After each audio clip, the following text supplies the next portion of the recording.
Halo, kembali lagi bersama saya Albert dalam mata pelajaran Retail kelas 12 pemasaran. Saya harap semuanya dalam keadaan sehat-sehat dan bisa menyimak seluruh pelajaran ini. Topik yang akan dibahas pada pertemuan kali ini adalah administrasi bisnis retail dan manajemen pergudangan. Baik, apa sih yang bisa kamu dapatkan pada pertemuan kali ini?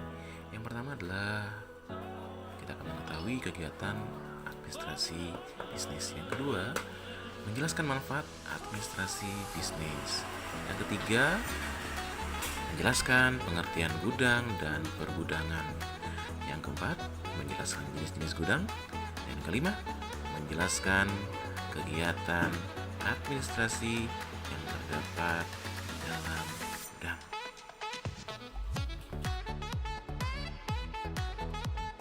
Baik, apa yang dimaksud dengan administrasi bisnis? Administrasi bisnis adalah kegiatan pencatatan data dan informasi dengan menggunakan metode serta sarana dan prasarana yang berhubungan dengan pengaturan kebijakan agar dapat mencapai target atau tujuan perusahaan retail, yaitu keuntungan atau profit. Nah, manfaat administrasi bisnis. Yang pertama yaitu mengetahui besarnya laba usaha. Dengan melakukan administrasi, besarnya keuntungan yang diperoleh oleh kegiatan usaha dapat lebih dipastikan jumlahnya. Setiap catatan penjualan dan pembelian merupakan data dan bukti yang jelas.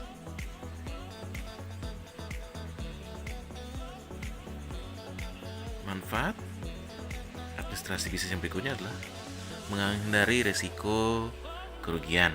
Dengan melakukan administrasi, suatu harga dapat ditetapkan secara tepat, baik harga pokok maupun harga jual. Hal ini dapat menghindari risiko kerugian jika Anda tidak menyimpan catatan pembelian dan nota-nota pembelian.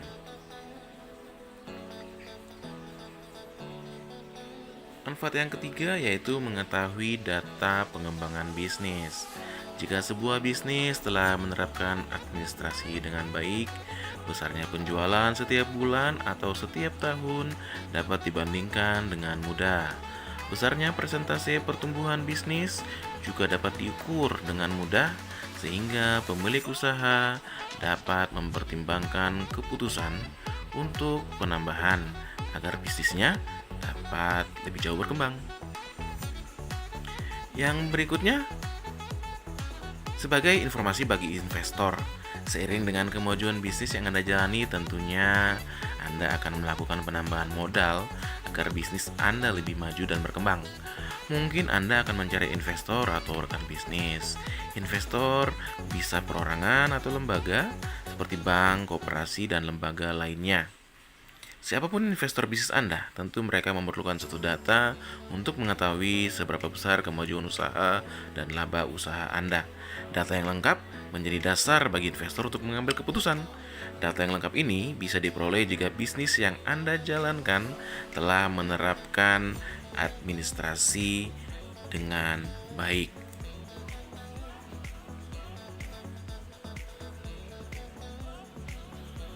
Oke, kita masuk ke materi berikutnya, apa itu gudang dan pergudangan.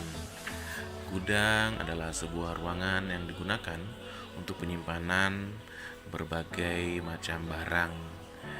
Jadi, gudang adalah fisik, ya, tempat penyimpanannya. Sementara pergudangan adalah seluruh kegiatan gudang yang meliputi penerimaan, pencatatan, pemasukan, penyimpanan, pengaturan, pembukuan, pemeliharaan, pengeluaran, serta pendistribusian barang-barang yang menjadi kebutuhan organisasi, serta tanggung jawab pengelolaan dengan pembuatan laporan mengenai status, kondisi, dan arus perpindahan barang di gudang sebagai informasi bagi pihak manajemen.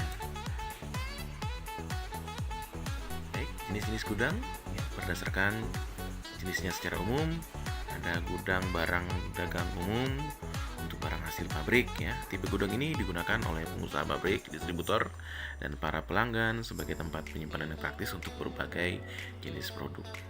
Yang kedua adalah gudang untuk penyimpanan barang yang bersifat dingin, refrigerator or cold storage warehouse.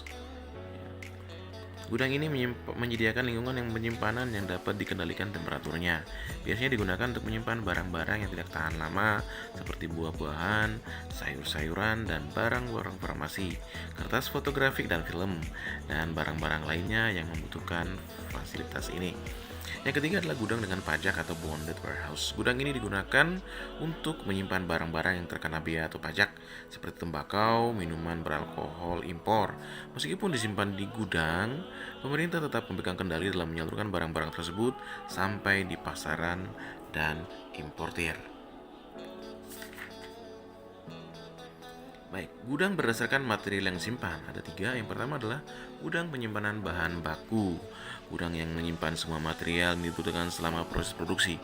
Lokasi gudang ini biasanya ada di dalam pabrik sehingga perusahaan akan menghemat biaya gudang karena tidak memerlukan bahan khusus. Yang kedua adalah penyimpanan barang setengah jadi.